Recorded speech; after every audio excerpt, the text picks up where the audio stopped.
Today we're going to be trying this 30A silicone rubber kit from Let's Resin. So let's jump in and get started. We're going to be making some molds today. Silicone rubber is very easy to use. It's a 1-to-1 ratio by weight. It's got a part A and a part B, just like this. The jugs are going to be the same size. And before I make molds, I like to shake the jugs just so the product gets a little bit mixed inside the product container, because over time the product can settle inside the jug. So I personally like to just take it and shake it up a little bit before I pour it out to measure it. I always like to pour my part B first when I'm making silicone molds. So I got out my digital scale. Like I said, it's a 1-to-1 ratio by weight. And I decided I wanted to make 28 ounces of silicone rubber today because I was working on quite a few different molds, but I accidentally poured 14.1 ounces of my part B. And because it's equal parts A and B, that means I need to pour in 14.1 ounces of my part A as well. So 14.1 ounces part A, 14.1 ounces part B, equal parts A and B by weight. And you can get this kit off Amazon or Let's Resin's website. Discount code NAPTIME will give you a discount on Let's Resin's website. I will link the silicone rubber down below in the description box as well. So we're going to mix this up for 5 minutes. I got my equal parts A and B into my mixing cup here. I'm going to take my wooden stir stick and we're going to mix this up thoroughly. When you mix up your silicone rubber, you want to make sure you really incorporate those parts A and B together. Scrape the bottom of the cup, scrape the sides of the cup, scrape off your stir stick. And some people like to mix in a figure-8 motion. You can do that as well if you want to. Just make sure you mix it for at least 5 minutes when you are mixing up your silicone rubber. So here we are 5 minutes later. Now we're going to get ready to make our molds. Today we're going to be making some holographic silicone molds. These are so fun and so easy to make. These are holographic acrylic blanks in a mold housing. I had these custom made. I will link my friend's information down below in the description box.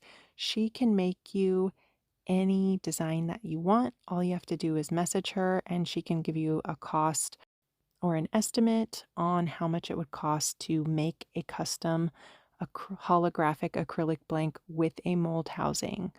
So you just pour your mixed up silicone rubber right in, very straightforward, super simple and easy. We're going to be making quite a few of these today. Just take your mixed up silicone rubber, pour it right into your mold housing, and you're good to go. I do have a tutorial on my YouTube channel showing how to make your own holographic acrylic blanks. So if you want to check out that video, I will link it down below in the description box as well. I show you step by step how to make your own holographic acrylic blanks. I do not show how to make the housing of these, so the little acrylic part that is around the acrylic blank, because I do not have a laser cutter. You need a laser cutter to cut the acrylic to make the actual housing, but I do show you how to DIY your own mold housing and make your own holographic acrylic blank. So definitely go check out that video if you want to try to make your own holographic acrylic blanks. And if you don't want to try to DIY your own holographic acrylic blanks, you can message my friend Crumble Designs and she can make whatever your heart desires, any shape, and make your mold housing as well. This little butterfly is so cute. I honestly have never made a mold of this one before, so I was really excited to see how that one was going to turn out. This is a 4-inch hexagon coaster mold, so we're just going to fill this one up and then that will be it.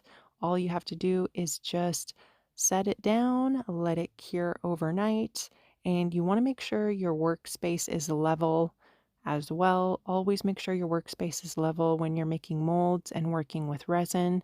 Let them cure overnight. Here we are 24 hours later, getting ready to take these out of the mold master or mold housing, whatever you want to call it. I like to call these mold masters.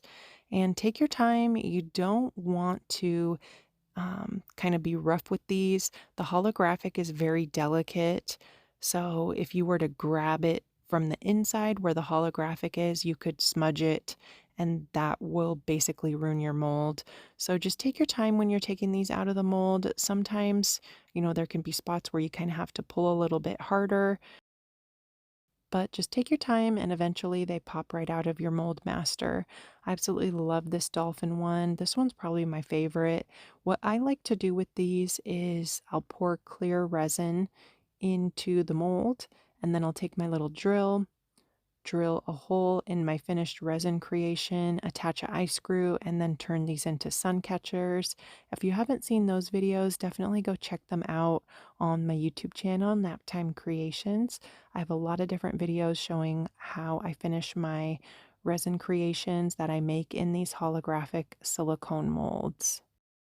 And one thing I want to mention with the holographic molds, the patterns inside the molds are different. So you can see this dolphin here. This one is called spiral, and this one that is inside the turtle is called cracked ice.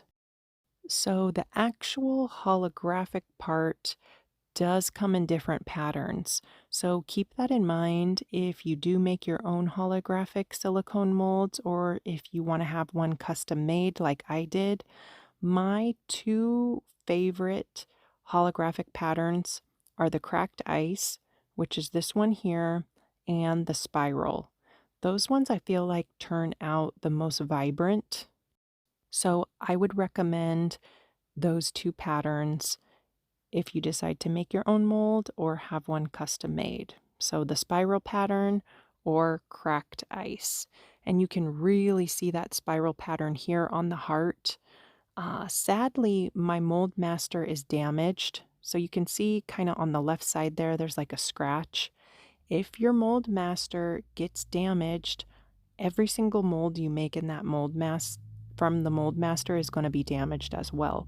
But with that being said, if you make a project in that mold that is all glitter, you're not going to see that little scratch. You would see it if you used all black or like a navy or a darker color. You can't really tell if you do all clear resin, but if you do a darker color, you will be able to see that imperfection. So just keep that in mind. But let me know which one of these holographic molds is your favorite. I hope you give mold making a try. Let me know if you have any questions down in the comments. Don't forget to subscribe to my YouTube channel, Naptime Creations, and definitely check out Let's Resin, discount code Naptime. Bye, guys.